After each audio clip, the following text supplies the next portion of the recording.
Okay sir. లేదు మనం ఖాళీగానే ఉన్నాం, మీరు చెప్తే దాన్ని బట్టి డేట్ ఫిక్స్ చేసేద్దాం సార్. ఎవరు ఫోను? ఈగల గురించి అన్నా. గద్దా? గద్ద కాదన్నా, మాస్ మహారాజా రవితేజ మూవీ ఈగలన్నా. ఓ, డైరెక్టర్ ఎవరు? కార్తిక్ ఘట్టమనేని గారు. ఏ బ్యానరు? పీపుల్ మీడియా ఫ్యాక్టరీ అన్నా. ప్రమోషన్ గురించి కాల్ చేశారు. అయినా మన ప్రమోషన్స్ అంటే తెలుగు స్టేట్స్ ఎమోషన్ నా పొగ. మాస్ మహారాజా కదా, మాస్ పిఆర్ చేద్దాం నా పొగ.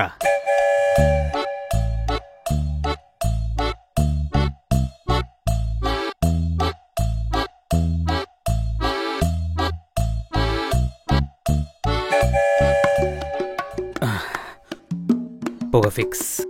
ఎవరమ్మా? నా పేరు పొగ సార్. పొగ? మీరు విన్నది కరెక్టే సార్, నా పేరే పొగ. ఓహో. పొగలొచ్చే పబ్లిసిటీ ప్లాన్ చేశాను సార్. మీ కామెడీ టైమింగ్ ని సెంటర్ గా చేసుకుని ఒక మంచి ప్రోగ్రామ్ ప్లాన్ చేశాను నా పొగ. ఇందులో నేను అలాంటి కామెడీ చేయలేదు.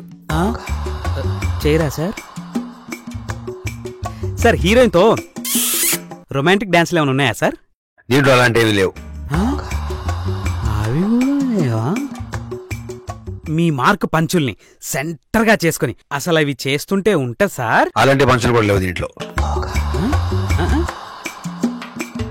ఈ సినిమాలో మీరు ధమాకాలో రవితేజలా ఉంటారా, ఈడియట్లో రవితేజలా ఉంటారా? ఈగలో రవితేజలా ఉంటాను. నవ్విస్తారా, ఏడిపిస్తారా? ఇందులో నేను కామెడీ చేయను, కానీ మీ అందరినీ నవ్వించే బాధ్యత మాది.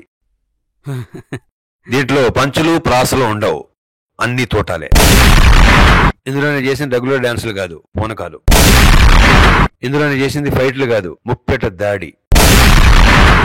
మీరు ఇవన్నీ చెప్తే పొగలు నాకొచ్చాయి సార్. హీరోయిన్తో లవ్ ట్రాక్ గురించి చెప్పొచ్చు కదా సార్. అన్ని ఇప్పుడే చెప్పేస్తే ఇక్కడే జ్వరం వచ్చేద్ది నీకు. అందుకే మిగతా వాళ్ళందరినీ అడిగి మళ్ళీ ఇక్కడికి రా. Okay sir, thank you. పదా పొగ మొదలు పెడదాం. తెలుగు స్టేజ్ ఎమోషన్ అంటే చంప పగిలిపోతుంది. ఫోన్లు ఎత్తకపోతే దెంకుని వస్తారు. ఇది సోప్.